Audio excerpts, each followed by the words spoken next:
भगवान श्रीकृष्ण यांच्या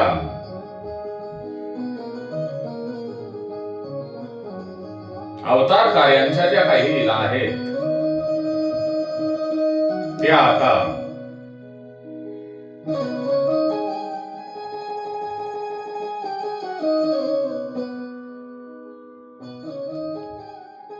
जशा जशा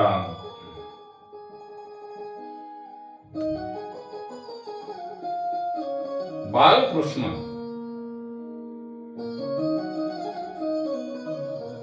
मोठा झाल्यानंतर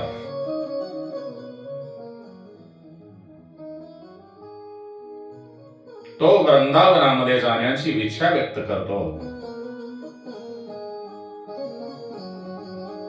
कृष्णांचे काका उपनंद म्हणतात की आपण सर्व सवंगड्याला घेऊन वृंदावनामध्ये जाऊ, कारण कृष्णा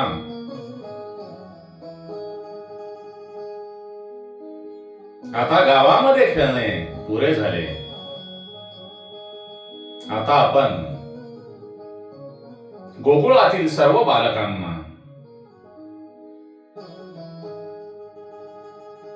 बोलावण्यात आले. सर्वांना सांगितले की आता आपण गोकुळामध्ये न राहता आपण खेळण्यासाठी, बागडण्यासाठी वृंदावनामध्ये जाऊ.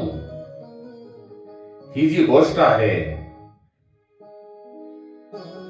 सर्व बालकांना पटते, कृष्णांच्या मित्रांना पटते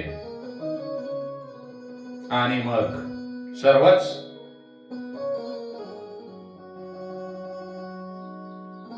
वृंदावनामध्ये येऊन रममाण होतात.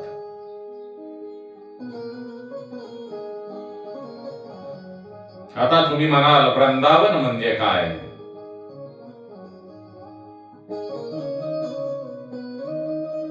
वृंदा म्हणजे भक्ती.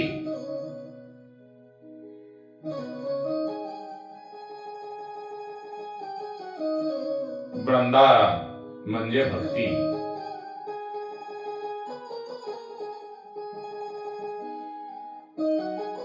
कृष्ण कान्हा 5 वर्षाचा झालेला होता.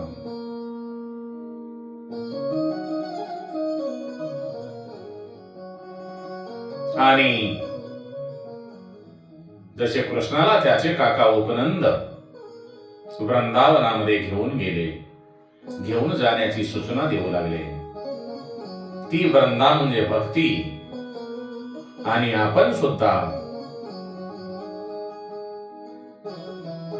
आपल्या बालकाचे 5 वर्षे वय पूर्ण झाल्यावर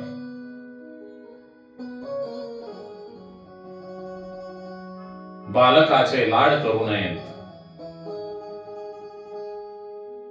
कारण 5 वर्षाच्या नंतर जर आपण बालकांचे लाड चालू केले तो शिस्तबद्ध ढाच्यामध्ये वाढणार नाही. आपण लाड अवश्य करा, परंतु ते योग्य असावेत.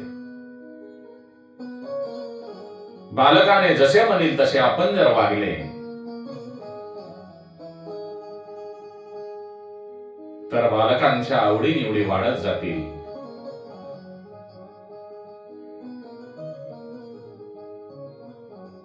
आणि बालक चांगल्या वळणावर जाणार नाही. म्हणून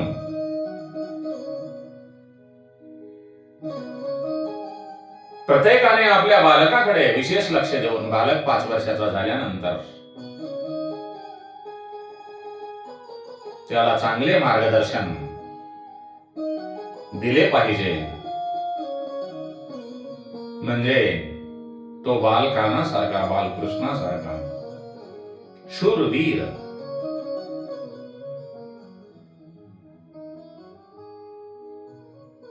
आणि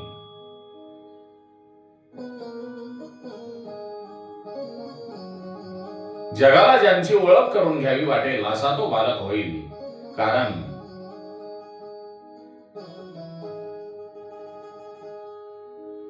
बालकाला जसे तुम्ही संस्कार द्याल तसा तो घडेल. चांगले संस्कार मिळाले तर चांगला घडेल, वाईट संस्कार मिळाले तो वाईट घडेल. कारण लहान बालक हे मोठ्यांचे अनुकरण करत असतात.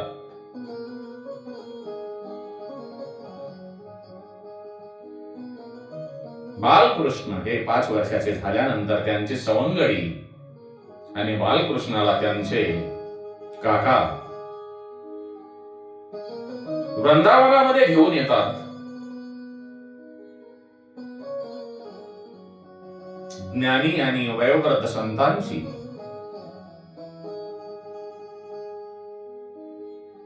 सोबत असल्यानंतर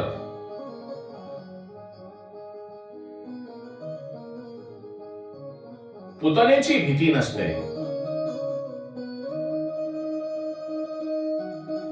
आणि वृंदावनामध्ये एकट्याने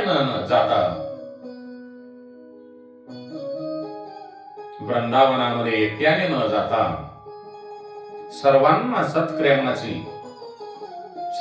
सत्कर्माची प्रेरणा देऊन सोबत घेऊन जावे. आपण भगवंताची भक्ती करत आहात छान, परंतु भगवंताच्या भक्ती मार्गांना इतरांना लावणे हाही चांगला उपक्रम आहे. वृंदावन म्हणजे भक्ती आणि त्या भक्तीच्या वृंदावनामध्ये आपल्या सोबत सुखदेव म्हणतात इतरांना सुद्धा घेऊन जावे, भक्ती मार्गामध्ये इतरांना सुद्धा लावावे.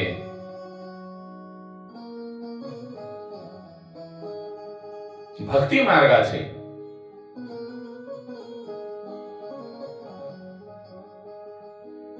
जे सृष्टी सौंदर्य आहे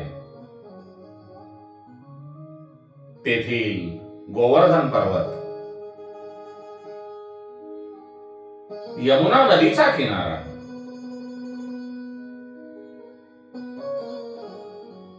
हे सर्व पाहून बलरामाने श्रीकृष्णांना व त्यांच्या सवंगड्यांना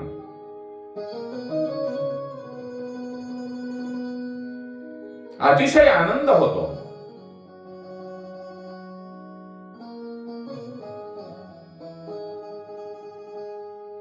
आणि जोपर्यंत बालकृष्ण हे 5 वर्षापर्यंत गोकुळामध्ये घरी होते तोपर्यंत ते श्रीकृष्ण होते. आणि वृंदावनामध्ये गेल्यानंतर श्रीकृष्ण हे गोपाळ झाले, त्यांचे नवीन नामकरण पडले. जसे आपण श्री कृष्ण गोविंद हरे मुरारे हे नाथ नारायण वासुदेवाय असे जे भगवंताचे नाम संकीर्तन करतो, गोपाल बोलो कोई गोविंद बोलो, गोपाल घ्या कोणी गोविंद घ्या. वृंदावनामध्ये बालकृष्ण गेल्यानंतर त्यांचे नवीन नामकरण झाले, ते म्हणजे गोपाळ झाले, श्रीकृष्ण गोपाळ झाले. ते आपल्या बाल सौंदर्याबरोबर गोधने चारण्याकरता वनामध्ये जाऊ लागले. आपल्या सवंगड्यांना आणि गाय वासरांना, धेनूंना आणि वत्सांना आपली बासरी वाजवून रिजवू लागले. कारण श्रीकृष्ण म्हणजे भगवान श्री हरी नारायण देवांचे देव आणि त्यांच्या सर्वासात असणाऱ्या धेनू वत्स म्हणजे देव आणि ऋषी मुनी. देव आणि भक्त काय संगम आहे. भगवान स्वतः श्रीकृष्ण रूपामध्ये आपली बासरी वाजवत असतात आणि त्यांची ती बासरी गायींच्या आणि वासरांच्या रूपामध्ये देव आणि ऋषी भक्तगण या वृंदावनामध्ये भगवंताच्या बासरीचा आनंद घेतात. श्रीकृष्णांच्या बासरींचा जो सूर आहे तो जीव मात्रांना आनंद घालत असतो, पण जो जीव मोहामध्ये अडकलेला आहे, मोहांध झालेला आहे, त्या व्यक्तीला, त्या मनुष्याला मात्र, त्या जीव मात्राला भगवंताच्या बासरीची साध ऐकू येत नाही. गोकुळातील जी गोबालके आहेत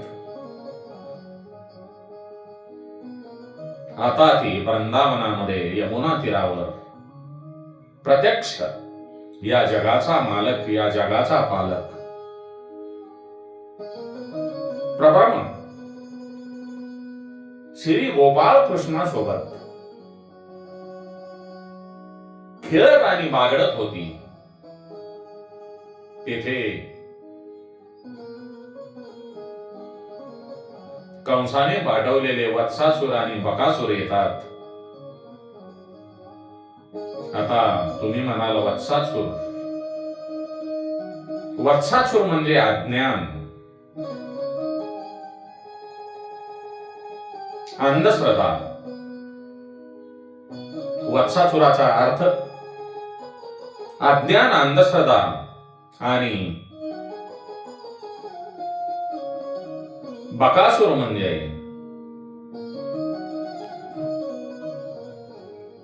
दंभ. जेथे दंभ आहे तेथे अज्ञान आहे आणि तेथे पाप येतेच, वाईट वासना येणारच.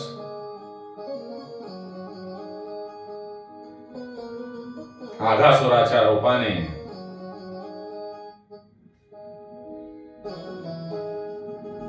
ते वृंदावनामध्ये येतात.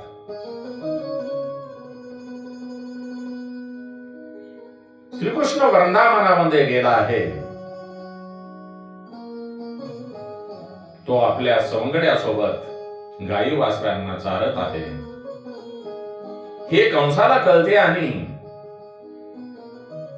तो आघासुराला पाठवतो.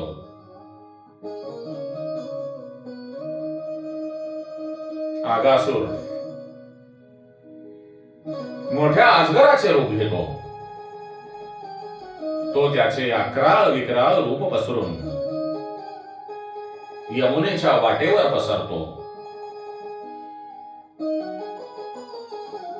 गोपालकांना, जे कृष्णाचे सवंगडी होते, त्यांना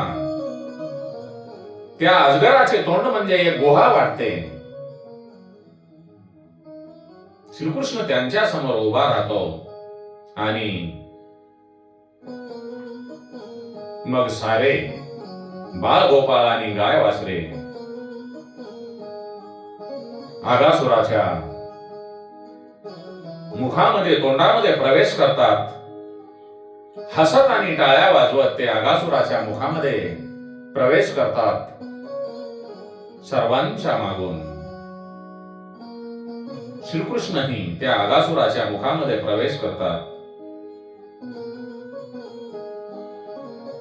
भागवतामध्ये समाधी म्हणजे मुख्य विषय आहे आणि लौकिक जी भाषा आहे ती गौण आहे. आपण जी दोन्ही हाताने टाळी वाजवतो ती नाद ब्रह्म आहे. नाद ब्रह्म आणि नाम ब्रह्म एक होते तेव्हा प्रब्रह्म प्रकटते. म्हणून कधीही भगवंताचे भजन करत असताना आपण नाद ब्रह्म म्हणजे दोन्ही हाताने टाळी वाजवायला पाहिजे आणि दोन्ही हाताने टाळी वाजवत असताना भगवंताचे जर नाम संकीर्तन केले तर तेथे नक्कीच भगवंताला यावे लागणार, भगवंत प्रकट होणार. श्रीकृष्ण हे आगासुराच्या मुखामध्ये प्रवेश करतात आणि विशाल रूप धारण करतात, कारण ते भगवंत आहेत.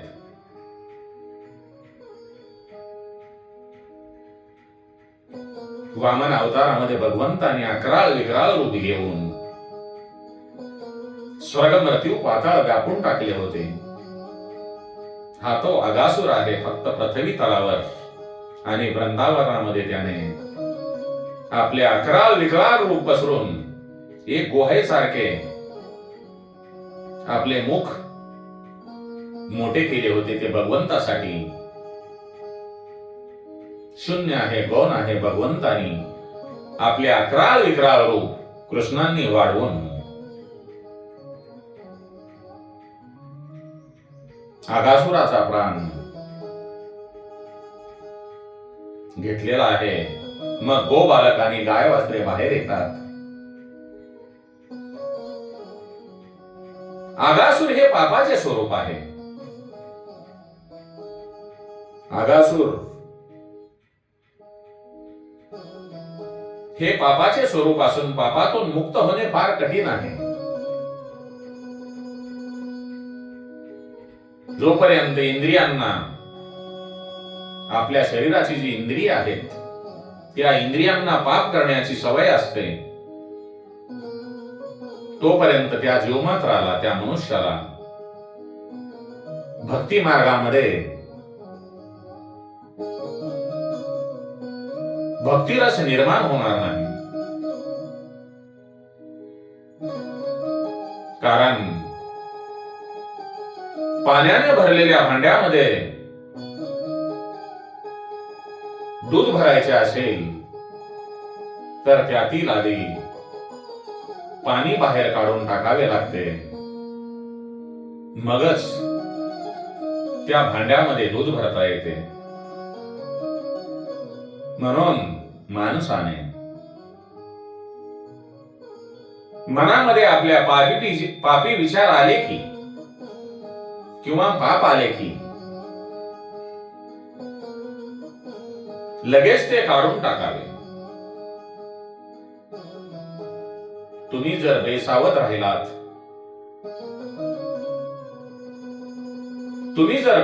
राहिलात, तर अजगर रूपी पाप तुम्हाला गिळायला तयार असतेच. आणि ज्या घरामध्ये पाप आहे त्या घरामध्ये परमात्मा राहत नाही. म्हणून आपले जे घर आहे ते घर नेहमी पापमुक्त ठेवावे. म्हणजे या जगाचा मालक बाल गोपाल श्रीकृष्ण न बोलावताही आपोआप तुमच्या पाठीमागे तुमच्या घरामध्ये येईल आणि तुमचे रक्षण करील.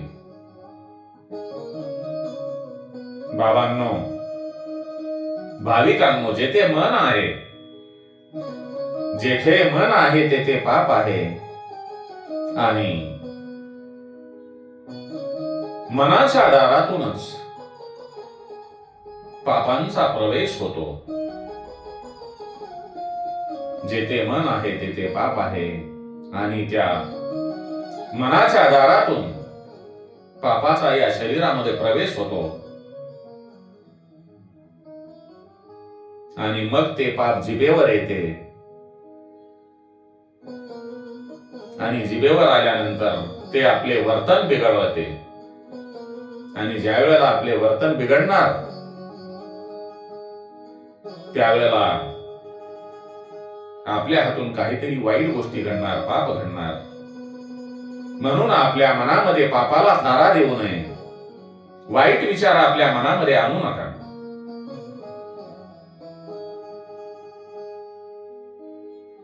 भगवंताने बालकृष्णांनी आगासुराचा वध केल्यानंतर आगासुराच्या पोटातून सर्वजण बाहेर पडतात. श्रीकृष्णही बाहेर येतो. तेव्हा श्रीकृष्णाला खूप भूक लागते. तो आपल्या सवंगड्यांना म्हणतो, चला आपण यमुना किनारी बसून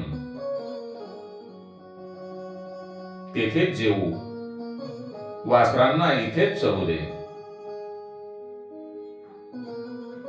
सर्व गोबालक यमुना किनारी गोल करून बसतात. त्या गोलामध्ये श्रीकृष्ण बसतो. प्रत्येकाला वाटते की कान्हाने श्रीकृष्णांनी आपली शिदोरी खावी. कान्हा हा प्रत्येकाची शिदोरी खातो, पण त्यांना सांगतो की मी एकटा खाणार नाही. तुम्ही तुमच्यातली शिदोरी प्रत्येकाला द्या, आपण सर्वजण वाटून खाऊ. ईश्वर सर्वांना सारखाच आनंद देतो, कारण भगवंताजवळ विषमता नाही.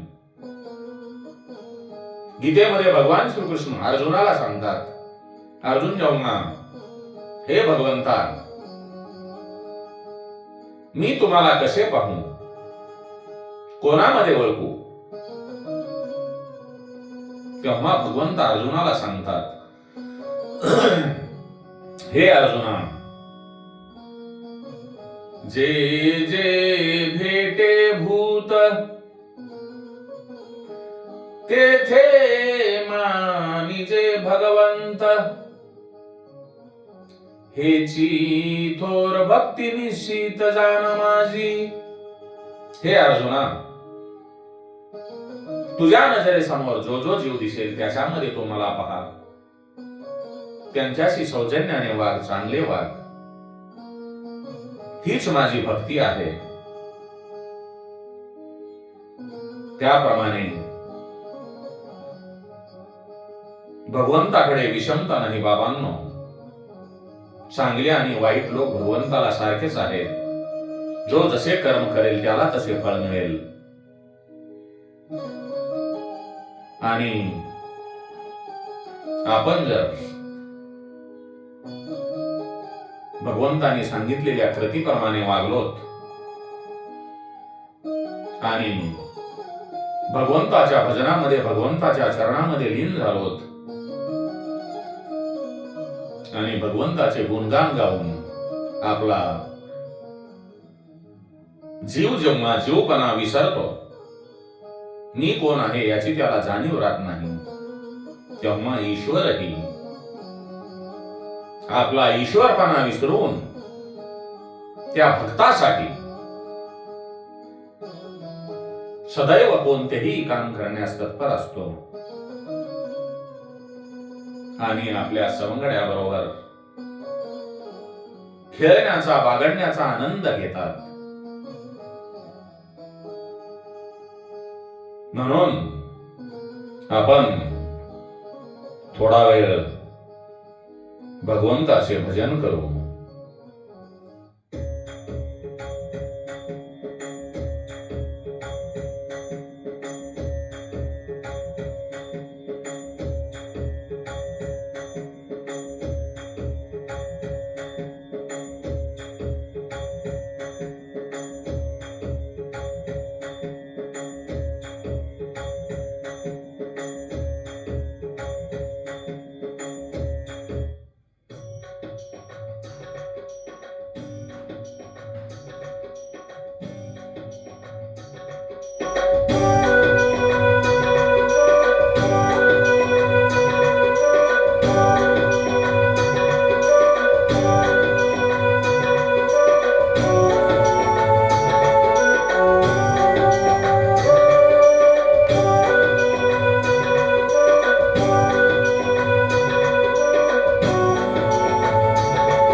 गोविंद बोलो बाई गोपाल